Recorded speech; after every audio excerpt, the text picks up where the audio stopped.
안녕하세요. 집변입니다. 제가 올해는 이 일기를 쓰게 될지 몰랐는데 아마 지금이 올해 네 번째? 지난번에 일기를 쓰고 또 한 달이라는 시간이 흐른 것 같아요. 여전히 고통에 갇혀서 아주 고통스러운 하루하루를 지금 넘기고 있습니다. 힘들지 않다면 거짓말이고 담담하지만 또 한편으로는 또 어느 정도의 두려움, 그게 죽음에 대한 두려움은 아니고 이미 그 두려움은 넘어섰고 끝나지 않은 이 고통을 견뎌야 한다는 그 두려움에서는 온전히 자유롭다고는 말씀을 드리지는 못하겠네요. 그러면 인간이 아니고 저는 신이겠죠. 제 친구들에게는 늘 그냥 우스갯소리인 것처럼 친구들은 그렇게 웃으면서 친구들은 아니까 어느 정도의 고통의 일상인지를 아니까 나는 외계인이잖아 이렇게 넘기는데 제가 그 사진으로도 지금 한 컷 남겼지만 사실 소송을 시작하면 사고 후에 소송을 환자로서 시작을 했고 천신만고 끝에 우여곡절 끝에 변호사가 됐기 때문에 그리고 그 과정 중에 10년 동안 재판이라는 과정도 겪었기 때문에 그 이야기만큼은 좀 제대로 정리를 해서 이 일기장에 남겨놓고 싶었어요. 누구에게나 일어날 수 있는 일이니까 누구든 사고가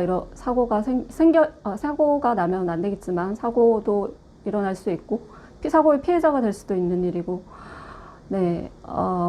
불수병의 고통을 안고 살아가야 하는 환자의 이야기가 남의 이야기만은 아니니까요. 그렇기 때문에 단 한 분께라도 좀 도움을 전하고 싶은 마음도 있었고 그런데 제가 일을 할 수는 없으니까 직접 재판을 수행해 드릴 수도 없고 예전에는 지난해 정도까지는 그 환우분들의 이야기들도 다 들어드리고 얼굴도 모르는 분들이지만 개인적으로 소통을 하면서까지도 들어드리기도 하고 조언도 드리고 물론 변호사는 또 선임을 하셨음에도 불구하고 아무래도 변호사분들도 겪어보지 못한 그 과정, 특히나 이 피해자인 환자로서 이 그 손해배상 과정, 소송 과정을 진행하다 보면 신체 감정 과정을 겪어야 되거든요.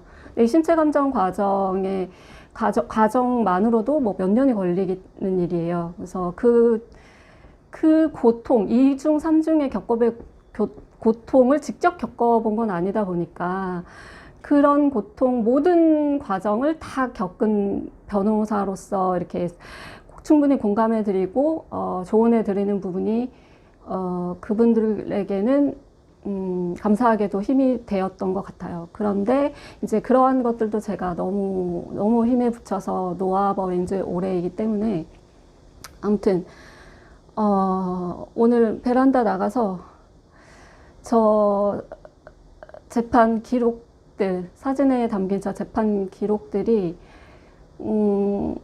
한마디로 피눈물로 써내려간 서면들이거든요. 거동을 못할 때는 누워서 알바 구해서 정말 재판 준비했던 거고 간병인 이모님 도움받아서 재판 변론 직접 나갔고 그래서 상고는 포기를 했습니다. 항소심까지만 했었는데 왜냐하면 제 목숨이 먼저 갈 것 같았기 때문에 후회는 없지만 하는 매치입니다. 근데 어쨌든 죽기 전까지 재판에 매이고 싶지는 않았기 때문에 선택을 했었습니다. 오늘 지금도 횡설수설인 것 좀 양해 부탁드릴게요. 제가 처음으로 악플이라는 걸 받아봤어요. 아무렇지도 않습니다. 그런데 드리고 싶은 말씀이 있는데, 다른 곳에 뭐 가령 암투병 중이신 뭐 한우분들 채널인 뭐 유튜브나 뭐 SNS 뭐 어쨌든 뭐 투병 중인 한우분들의 그러한 귀한 공간에 가셔서 악플을 달지 마셨으면 좋겠어요. 악플 좀 달지 마세요. 그런 곳에 가셔서. 저한테는 뭐 달아도 좋습니다라는 게 아니라, 뭐 다시고 싶으면 다세요. 저한테는. 가령 뭐 너 아픈 거 맞니? 아픈데 그렇게 웃을 수 있니? 뭐 제가 영상에서 웃기도 하고 또 화장도 하고, 아프면 뭐 화장도 못 하나요? 웃지도 못 하나요? 제가 재판에서도 했던 얘기이기 때문에. 그런데 저는 제 공간에서만큼은, 이 일기장에서만큼은 재판처럼 입증하고 싶지 않아요. 제가 어떤 젊은 여성 암 투병 중인 환우분들 몇 분께서 악플 때문에 너무 괴로운 그 심정을 그 병원 기록들까지 입증을 하시면서 그 영상에 담으신 기록들을 본 적이 몇 번 있어요. 정말 마음이 아팠습니다. 가뜩이나 힘들게 투병하고 계실 텐데, 저런 기록들까지 입증해 가면서까지 왜 이 공간에서 재판에서 해야 하는 일들을 생명부지의 타인에게 저렇게 입증까지 해가면서 본인의 그 아픔을 전하고 계실까. 진짜 마음이 아프고 먹먹했습니다. 그래서 저한테 남긴 악플, 네, 제가 한번 읽어봐 드릴까요? 네. 제가 지난 한 달 동안 뭐 여전히 뭐 또 고통 속에서, 네, 지금도 너무 고통스럽지만 똑같은 하루를 지금 넘기고 있기 때문에, 뭐 제가 어떠한 고통을 겪고 뭐 그러한 고통의 연대기 이런 것들도 체계적으로 기록에 남기지 않았기 때문에 충분히 오해하실 수 있죠. 그렇다고 해서 아까도 말씀드렸다시피 재판처럼 막 하고 싶지 않습니다. 어쨌든 악플의 내용은 다음과 같습니다. 네. 아니, 이쁜 척 하는 건지 진짜 이쁜 건지 지금도 살아 계시는 것 보면 아닌 것 같아요. 네. 굉장히 보기 불쾌하셨나 봐요. 네, 그럴 수 있죠. 사람 이유 없이 싫어할 수 있잖아요. 네, 충분히, 네, 이해하고 존중합니다. 다만, 이 행간을 읽어보면, 뭐, 제가 그분의 속마음을 어찌 알겠습니까만은, 제가 영상에서 웃고도 있고, 뭐, 화장도 하고 있고, 그러다 보니까.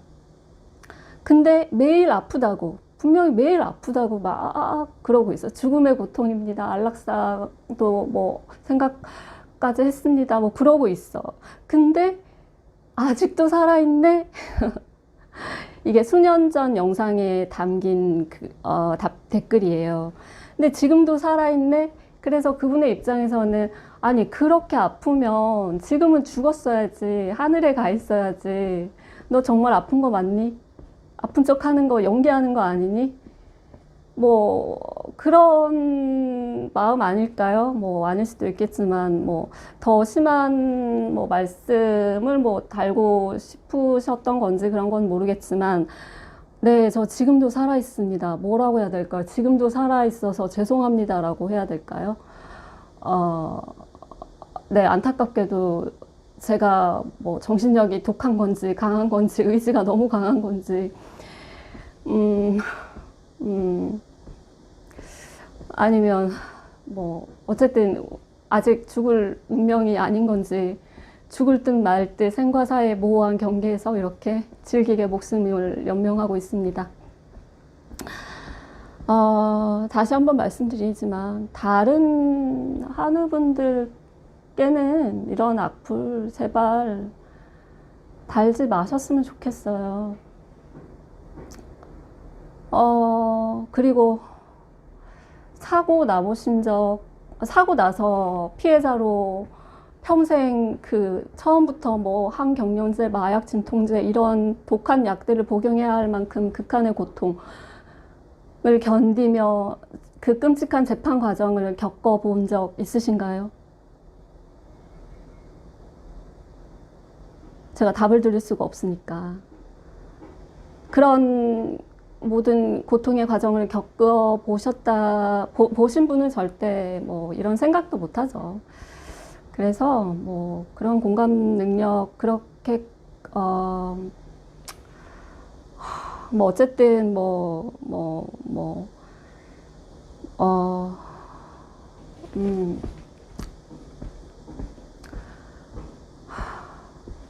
네. 제가 어디까지 말씀을 드렸나요? 네. 다른 그 귀한 삶의 환우분들께는 제발 응원을 전하고 싶은 마음이 없으시다면 뭐 그냥 뭐 편견, 오해 뭐 가질 수도 있겠죠. 하지만 정말 타인의 신발을 신고서 2달 동안 걸어보지 않으면 그 사람을 함부로 판단하지 말라라는 말도 있듯이 타인의 삶을, 타인의 고통을 함부로 판단하지 마셨으면 좋겠네요.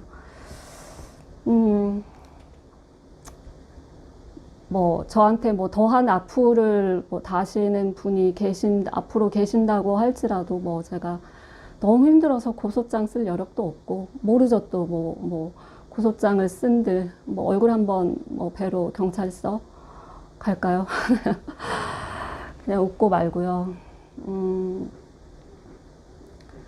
어쨌든 그래서 이게 뭐냐면, 제가 재판 수행할 때 거동이 안 돼서 누워서 이제 아르바이트생을 구해서, 간병인 이모님과 아르바이트생의 도움을 받아서 그때, 신체 감정에서 제가 겪었던 부분들을 일단 그 서면에 좀 담으려고 넣기 전에 정리했던 부분들인데, 제가, 지금 그걸 다시 한번 봤어요. 정말 그 기억이 다시 떠오르네요. 네, 지금 한번 읽어봐 드릴게요. 그냥 그대로 읽어봐 드릴게요. 준비 서면에 이대로 들어가진 않았고, 그 전에 정리했던 거. 원고는 2차 신체 감정 당시 로스쿨 재학 중이었습니다. 그런데 피고 측 회사 직원이 신체 감정 진료실에 들어와 감정의가 원고에게 질문을 하려고 하자 마치 원고가 사고로 보상금을 타내려는 환자인 것 마냥 감정의에게 편견을 심어주는 말들을 서슴지 않았고, 진료 후 진료실 밖에서 고통으로 인하여 휠체어에 앉아 힘들어하고 있는 원고에게 다가와 이렇게 아픈데 어떻게 힘든 로스쿨을 다니고 공부를 하느냐며 비아냥거려 당시 원고와 대동한 원고 소송대리인 측 사무실 직원의 제지로 자리를 떠났습니다. 제가 그 신체 감정을 여러 번 받았어요. 세 번을 받았는데 3번 받기도 쉬운 과정이 아니에요. 근데 어쨌든, 근데 또 그때까지는 제가 환자였기 때문에 소송을 의뢰를 했었죠. 너무 좋으신 분에게 의뢰를 했었고, 그때 이야기인데, 그리고 또 3차 신체 감정 당시에 있었던 일을 기록해 놓은 것이 있어요. 읽어드릴게요. 심지어 3차 신체 감정 당시 감정의 진료 후 원고가 담당 레지던트 의사에게 이미 9년여의 투병으로 인하여 몸이 극도로 쇠약해졌고 약물 부작용도 심하니 검사 시에 이러한 상황을 참작해 달라고 당부의 말을 전하였는데, 피고 측 직원이 레지던트 의사에게 세데이션해서 검사를 진행하라는 식의 말을 하였습니다. 원고는 의학 용어인 세데이션이 처음에는 무슨 말인지 몰랐으나 알고 보니 그 말의 의미는 진정제 투여라는 말이었습니다. 진정제를 투여해서라도 검사들을 하라는 말이었던 것입니다. 네, 여기서 제가 부연 설명을 드리자면,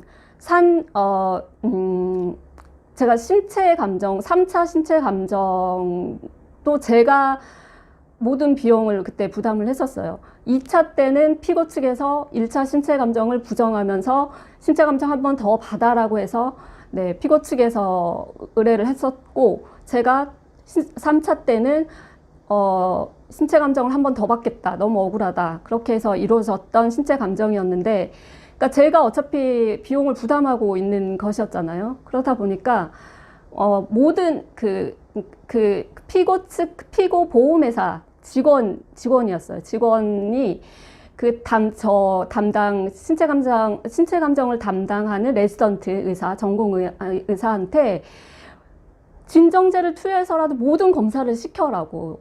그렇게 해서라도 얘가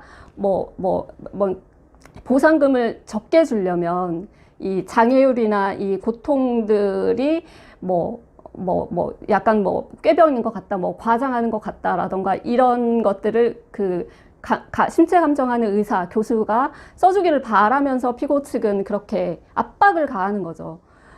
그때 겪었던 그 인격적인 모멸감은 진짜 겪어본 피해 환자분들만 알 거예요. 어쨌든 조금 더 읽어보겠습니다.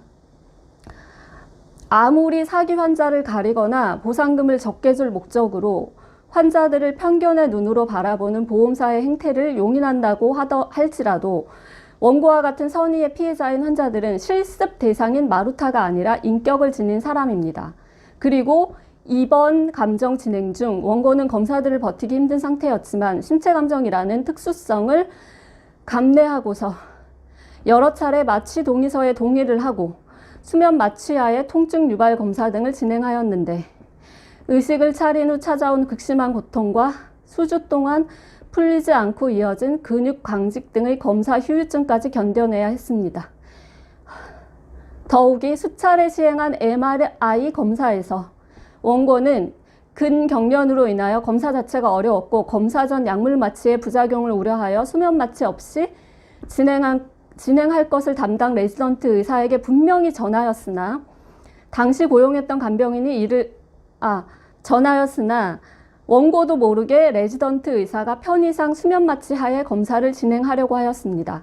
당시 고용했던 간병인이 이를 눈치채고 항의해서 원고는 마취 없이 평소 복용하던 약을 2배다 먹고서 수십 분간 이어지는 검사를 반복하게 되었고 이러한 과정이 너무 힘들었기에 한 번에 끝내기 위해 담당 의료진에게 요청하여 검사를 진행하는 동안 물리적으로 경련을 억제하기 위하여 다리에 모래주머니 등을 올려놓고서 고통을 이악물고 참아내며 검사를 수차례 하였습니다. 네, 신체 감정 중에 제가 지금도 보시면 경련이 엄청 약을 먹어도 이건 심한 축에도 들지 않습니다. 하루 종일 저는 이렇게 잠들었을 때 빼곤 견뎌야 합니다.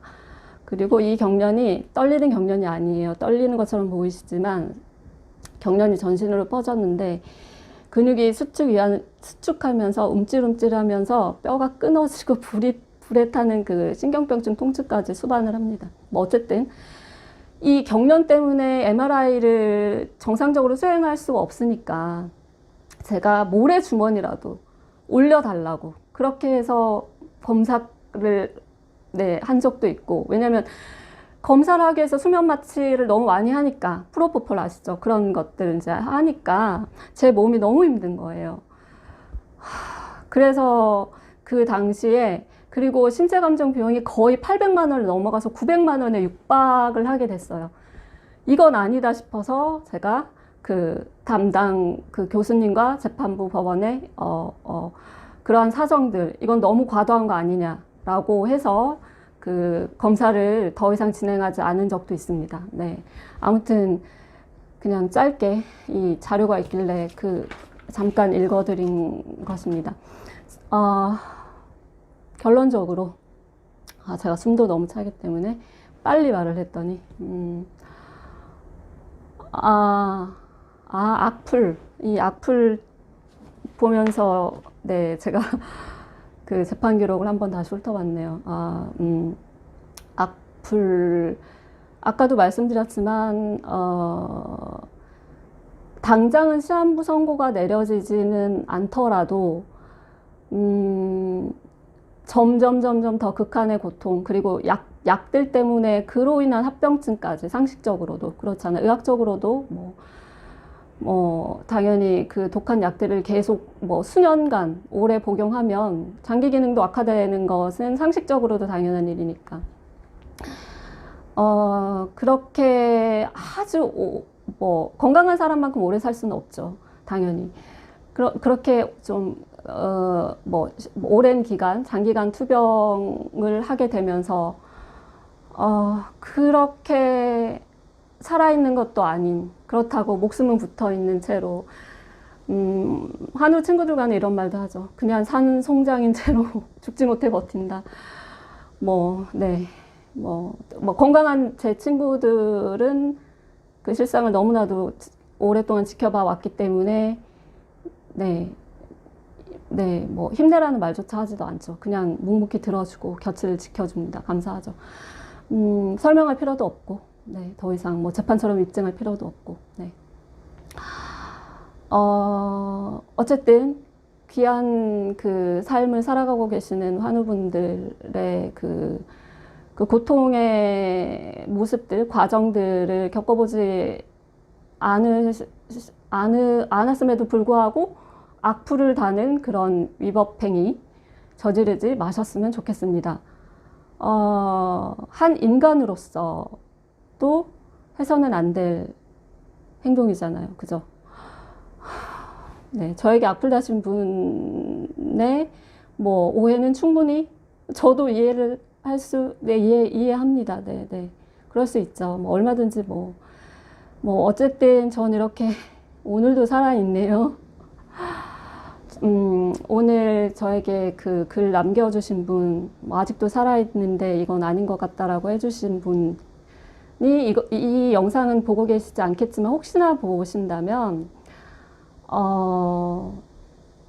몸도 마음도 건강하게 귀한 삶의 길을 잘 채워가셨으면 좋겠다는 바람을 전해드리고 싶습니다. 댓글 대신 이렇게 글로, 이렇게 일기로 남겨봤습니다.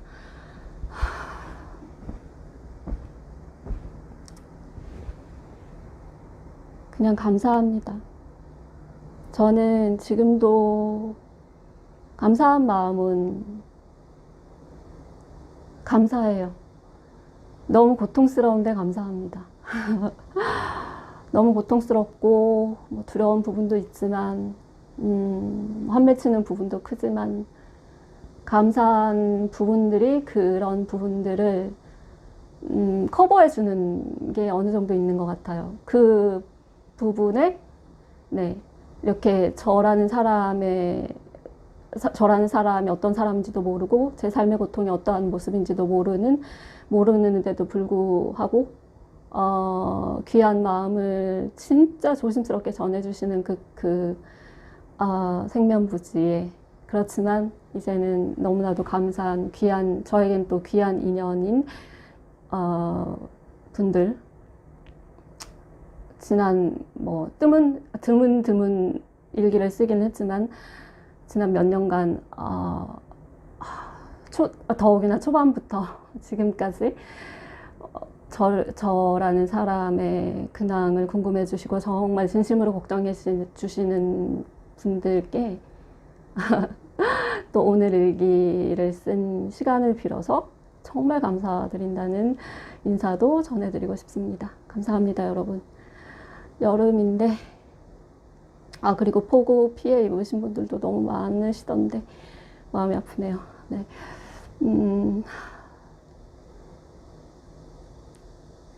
아프지 마셨으면 좋겠어요. 몸도 마음도. 감사합니다. 집변이었습니다.